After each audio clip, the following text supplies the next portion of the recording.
Hello, welcome back to my channel if you're new here. My name is Mary and today's video is going to be my wrap up for the month of July. So I actually did some pretty good reading in July. I didn't read everything that I had planned on reading, but I did read 12 books, which is a good number for me. I am gonna just go through this month in chronological order. I do usually go through these wrap ups in my order of enjoyment, meaning like my DNFs, 1 stars, etc. first, and then I finish up with my 5-star reads. This month I figured it'd just be easiest to just quickly go through in chronological order. Hopefully these will be pretty speedy reviews of these books, and I hope you enjoy this video. So without further ado, I'm just gonna hop right into it. Sorry if you can hear Murphy walking around with his little toes click-clacking on the wood. He is out and about. Do you wanna come here? You wanna come here? Hello. Hi. Okay, you can sit right there if you want to. You gotta be good, okay? Okay. So the first book that I finished in July was actually Stories of Your Life and Others by Ted Chiang, which is a short story collection that I read as part of my Buzzwordathon vlog for June. The buzzword in June was other. So I read this for that vlog, which I will link. I cannot remember if I talked about it in my June wrap up or not, so I'm just gonna briefly touch on it here. But it is a collection of short stories. They are sci-fi, and the story, the title story, Story of Your Life is, or Stories of Your Life, I think, is actually what the movie Arrival is based. I gave that short story collection 4 stars and I really enjoyed it. I highly recommend it. It had a couple of stories that I really loved, a couple of stories that I felt meh about, and then one at least that I did not like at all. So that's kind of how short stories go for me, but I did finish that first day in July. The next books I want to talk about I read for the Buzzwordathon for July. I kind of did 2 Buzzword readathon vlogs back to back. So I did my June one at the very end of June and then beginning of July, but I'm not counting that. And then I did my July one at the first week of July, which I think is technically when the Buzzwordathon is supposed to happen. But again, this is a readathon run by Kayla at Books and Lala, but she doesn't actually run it anymore. She just gives you prompts at the beginning of the year and you sort of do with them what you will. So for this, I read 3 books. I read Cloud Cuckoo Land, LA Weather, and then The 4 Winds by Kristen Hanna. The buzzword was weather words. So for this, cloud, for this, weather, and then wind for The 4 Winds. And I'm just going to talk about them again in the order in which I enjoyed them actually this time. So this I gave 4 stars. This is LA Weather by Maria Amparo Escandon. It's about this family in Los Angeles. It's a husband and wife and their 3 adult daughters. And so you go into each of the family members' lives.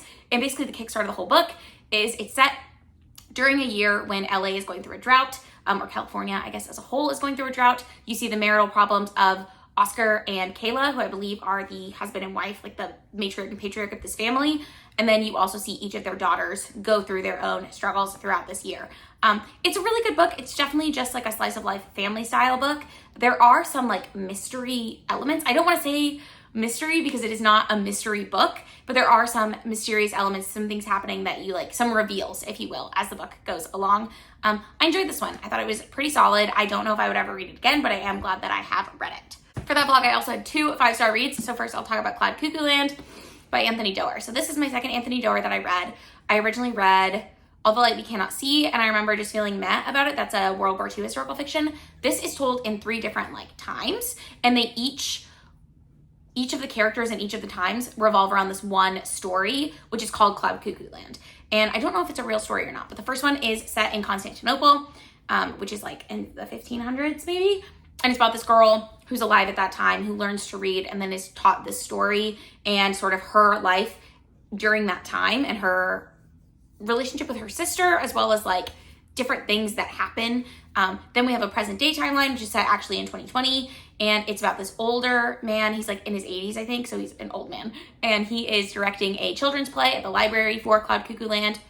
And there's also sort of an extremist who is also featured in that timeline. And then the future timeline is some unknown date in the future where we're following a 10-year-old girl named Constance who is in a spacecraft, and she is part of this mission trying to save humanity basically, but she's a child obviously.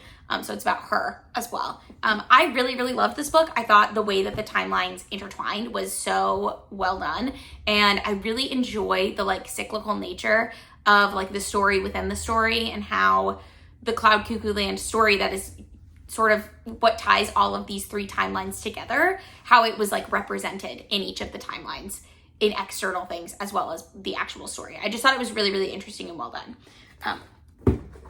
And then finally for that vlog, I also read The Four Winds by Kristen Hanna, which shocked me, but I gave this one 4 stars. I should have talked about Cloud Cuckoo Land last. I apologize. I lied about going in the order in which I enjoyed them. For some reason, I thought I gave this 5 stars, which should tell you that I really, really loved this book, but I remember what it was. I loved this book for the first half to like 52%. And then at 52%, there is a thing that happens that just like I'm starting to think is like the quintessential like Kristen Hanna thing, where she just like tries to throw everything at this story and these characters, and it just doesn't feel realistic anymore, at least to me. So this book follows this woman who, when she's 25, ends up getting pregnant by this like 18-year-old kid, and so they have to get married, and the 18-year-old is Italian and she's not, and so this is set in the 30s when that's like, or the 20s maybe is when it starts, and then her family sort of abandons her for getting pregnant out of wedlock and also for marrying this Italian guy because they see them as like less than white. And then it follows her like 10 years later. She is married to this man. They now have 2 children. She's living with her in-laws on their farm in Texas, the Texas Panhandle, and the not the Great Depression. Yes, the Great Depression, but the Dust Bowl is happening. And so they have to make the decision whether they're going to travel to California or not. And it's just about her life. Her name's Elsa Martinelli is the main character. I really, really loved Elsa as a character. I was really into her parts. There's also parts told from her teenage daughter's perspective in this future timeline, or her daughter's like 12, 13. And frankly, I just didn't find those parts as like realistic. For me, that part of the book kind of fell flat. So overall, I did really, really enjoy this book, and I was emotionally impacted by it. I was rooting for the characters. I really liked each of the characters. I really liked the like love story plot that happened. I really enjoyed this book, but I just don't think it was a 5-star read for me. That being said, this is a book I could see myself returning to. Also, I should say, I played my Sorry Picks My TBR for July, and Cloud Cuckoo Land fulfilled the prompt of a book that is over 500 pages. The next book that fulfills a prompt from my Sorry Picks My TBR is My Sister the Serial Killer by Oyinkan Braithwaite. I don't know exactly how this is pronounced. This I also gave 4 stars. This is about a woman who is a nurse in Nigeria, and her sister is like sort of beloved by the community, her younger sister, and people just sort of like fall in love with her, but her sister is very like flippant with people's emotions, and she has killed several of her ex-boyfriends, and she always calls the older sister, who is the nurse, the main character, to come help her clean up. And then the younger sister develops a relationship with a doctor that works at the hospital as her older sister, who the older sister is not in love with, but like has a crush on. That becomes like the conflict. She is trying to figure out whether her loyalty should lie with her sister or whether she needs to like protect this man that she has feelings for. And we sort of follow the story from there. This was really, really good. I was expecting it to have more, I don't know why, I was expecting it to have more of like a humorous tone, or I guess I just didn't know what tone to expect from this based on the subject matter, but it does handle things pretty seriously. Like, it is not a cozy, it is not like a funny book, it is like pretty serious about her like internal struggle with what she should do. I ended up ultimately really enjoying the end of this book, but I thought it was really slow building up, which is why it got 4 stars and not 5 stars. It actually was pretty close to getting a 3-star, and then the ending really brought it up to a 4-star for me. So if you've read this book, let me know what you thought about it down below. I know this was really popular, I think in 2020, but I just got to it now, and I'm glad I did. I am glad I read it, but I don't know that I would like say that this is a must read for everybody, if that makes sense. The next 3 books I want to talk about, I am actually filming a vlog for. The vlog will go up at some point in August, so it should be the video you're seeing after this one. I don't know if that will be the case, but I am reading one more book for that vlog. So I'm just gonna briefly touch on them here. One of them I read for the prompt of a book that is a debut novel, I believe, and that is The School for Good Mothers by Jessamine Chan.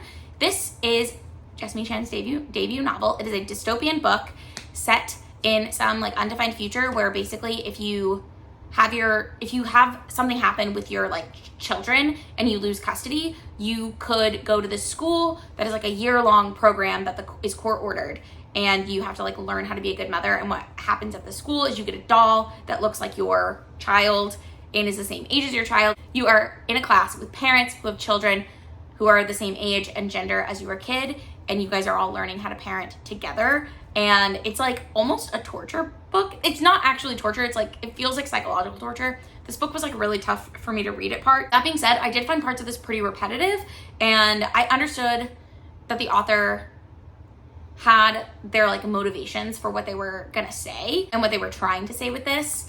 which is that we hold mothers to a much higher standard than we hold fathers. And we tend to punish mothers of color more than we would punish white mothers. Both of these things are true. But it was interesting considering like I do pro bono work sometimes with like parents who have lost custody of their kids and go through that process. So I've seen it from that point of view. But I thought it was really, really interesting the way that this all went. And I talk about it more in my vlog, so I won't get too far into it here. But I did not love this book the way that I thought I would. I thought this was going to be for sure be like a 5-star, 10 out of 10, love this book. But it did that thing that I tend to not like, which is when an author has a point to make. And even if it's a point that I agree with, the contrarian in me is like, do not tell me exactly what you think. Let me like discover it. And this was a little too on the nose at some points, if that makes sense. Also, I did not find the main character very likable, which I don't have to, but I don't know. I wasn't always rooting for her. So there you have it. Another book that I read for that same vlog is The Light Pirate by Lily Brooks Dalton. And this is sort of it's another dystopian, but it's kind of like climate change based dystopian. So essentially it's set in the future and this family lives in Florida, and we follow basically this girl who was born during a hurricane. Her name is Wanda. She was named after the hurricane she was born during, and it's her whole life living in Florida. Climate change has gotten to a point where Florida is basically sinking into the ocean, and so the US sort of evacuates all of Florida and says it's not safe to live there anymore, and it's about sort of like what it's like to live there after this happens. It follows this girl, Wanda. There is some things that I liked about this book a lot, but ultimately I gave it 3 stars. For me, this was pacing issues. So the reason I gave this 3 stars instead of like a higher rating, because I loved the first chapter of this. Like the first couple of chapters, I was so hooked in this book. But what happens is, because it follows Wanda's whole life, we end up skipping chunks of her life to like watch her grow up. And for me, I felt like that really did a disservice to the story we could have gotten, because it was like as soon as you started being like, okay, yeah, I'm like getting into this perspective of her life, it would jump, like there would be a time jump in the future. And I just found that not hard to follow, but like hard to get invested in, if that makes sense. So for me, that was kind of a miss, but I would be interested in reading other things by Lily Brooks Dalton. I don't know if she has anything else out at the moment, but I am interested in pursuing more things by her because I did really enjoy her writing. Just the pacing of this one just wasn't fully for me. And the third book that I read for that vlog, and also I read this for a sci-fi book, for my Sorry Picks My TBR, and this is Station 11 by Emily St. John Mandel.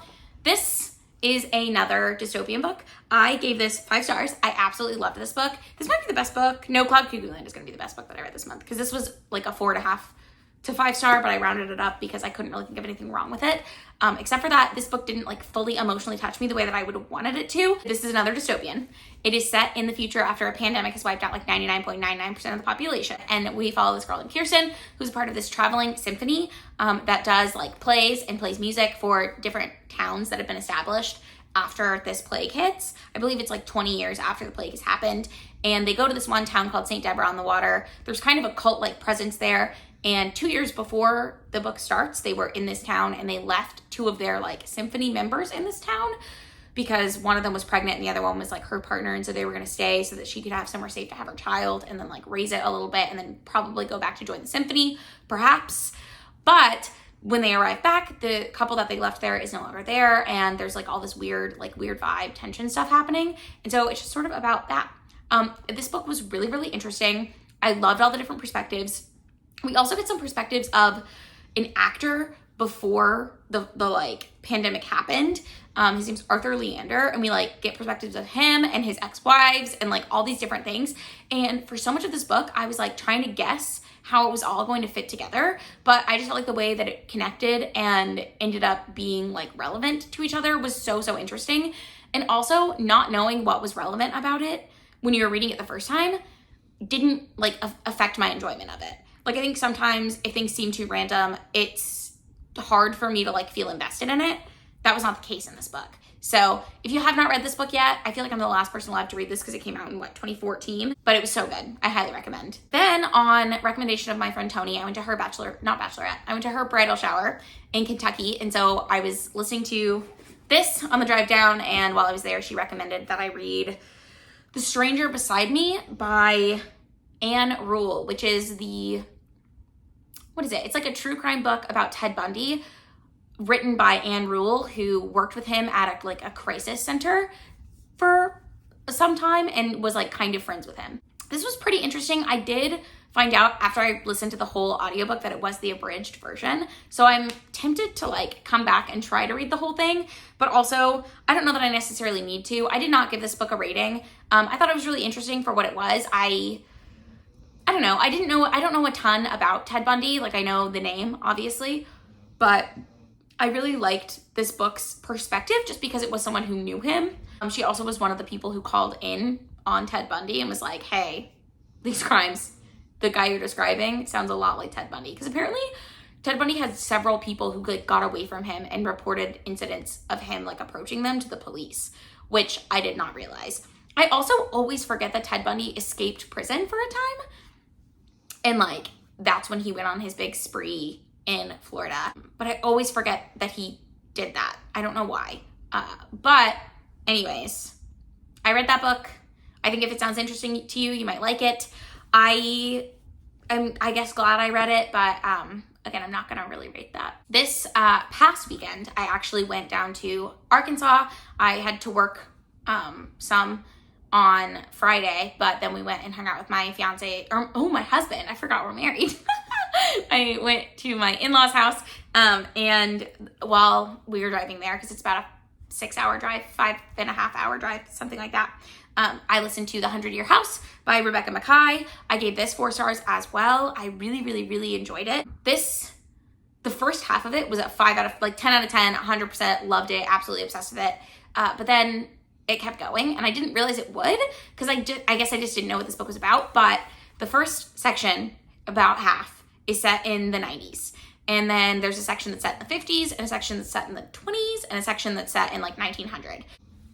And each of those times are smaller, but they discuss things that you learn in the previous section, if that makes sense. So the 90s section, we're following this woman, Z, who's married to this guy, Doug, and they are staying at the carriage house at, I can't remember the house's name now, but it's like somewhere off Lake Michigan, because Z is working she's a professor at the college there, and her parents own this house, and so they're staying at the carriage house. For some reason, her mom's husband has a son, and his son loses his job down in Texas, so the son and his wife move to the carriage house too, and so Z and Doug are sharing the carriage house with this other couple, and it's sort of about like Z and Doug's marriage imploding, but also Doug is obsessed with, he's like trying to write his thesis for his PhD or something on this poet named Ed Parfit, I think.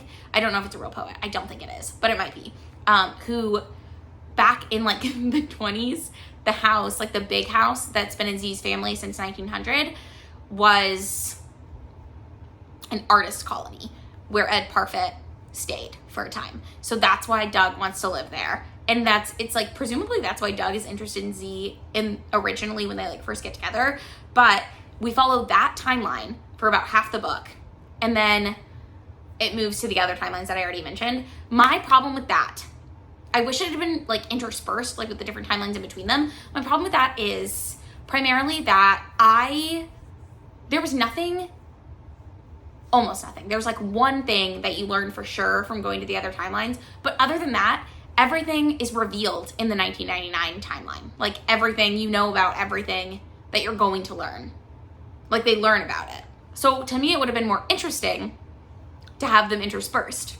So it was like you were seeing things instead of learning about it here and then seeing it play out in the past. If it was like happening concurrently, if that makes sense. I don't know if it does, and I'm not a writer, obviously, I'm just a reader, but I really liked that book still. Rebecca Makkai, I read another book by her in June, it's right here, but it's I Have Some Questions for You. I really like her like authorial tone. I really like the types of things that she talks about in books. And I also think it's really interesting the way that she does multiple timelines and has things like the present interacts with the past in her books. That's something I really enjoy reading about. So I like the way that she does that, if that makes sense. I also listened to Before the Coffee Gets Cold by Toshikazu Kawaguchi, I think. which is, this is another booktube darling that everyone loves. And I gave it 3 stars, full disclosure. It wasn't like my favorite thing, but I do understand why people like it. I just didn't, or like why people love it. I just thought it was fine for me. But this is basically set in Japan, and it's this cafe where if you sit in this certain seat, you can go into the past in the cafe, but you have to stay seated in the same seat the whole time, so you can only really visit this cafe in the past. You have to be back before your coffee gets cold. And so it follows like a couple different snippets of people going back in time to like do things that they want to do. I thought it was kind of obvious what was happening for part of it that I think made a lot of people really emotional. It didn't really make me very emotional because I guess I predicted it. But yeah, again, this is a book that has a lot of hype, and I think if you like something like cozy and sweet and are looking for a story that deals with time travel but is also very like based in character study, you might like this a lot.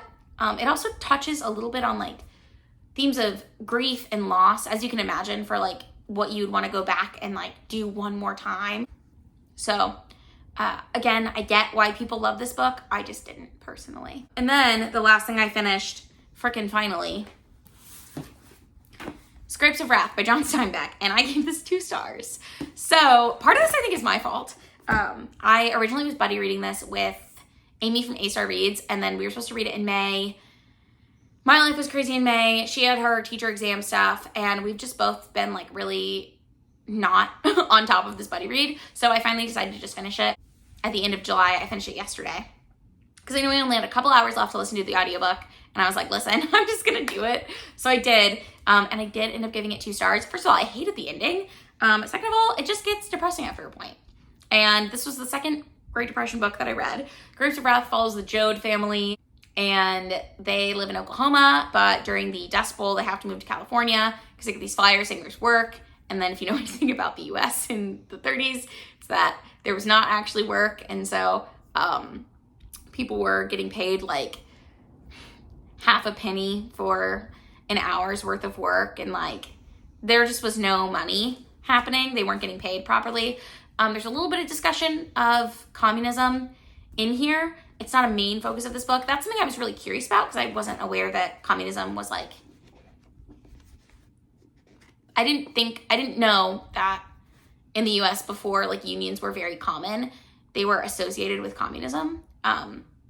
As a very pro-union person, I just find that really interesting. But that is discussed in here. That's also discussed in The Four Winds, which is the other book that I read that took place in the same time period. I think that John Steinbeck really shines with his character work, but every book that I've read by him has been too long for me. Like, I always am like, I get it. Let's move it along. And I don't know exactly what it is about his style, because I want to read, or I want to reread East of Eden by John Steinbeck. But again, I remember getting to the end of that book and being like, let's go. This is taking forever. And that's kind of how I felt about this. But I don't know. It is like sad, pretty depressing at the end. I mean, it's pretty depressing throughout. There are like humorous moments. And I really, again, I loved the character work that John Steinbeck did. He made these characters each seem so distinct and unique. And he even does this thing where every other chapter or every few chapters, he'll just like basically do like a zoom out and have the narrator sort of discuss different things that are happening, or he'll focus on a different family or something else, just like a little slice of life moment for something. And that's really interesting, and like I really enjoy his writing. I just didn't like this book very much, so I hope that makes sense. But that, unfortunately, is the last thing I finished in July, ending on kind of a downer. But let me know in the comments down below what you read in July. Also, let me know if you've read any of these books and how you felt about them, and I will see you in another video very soon. Bye!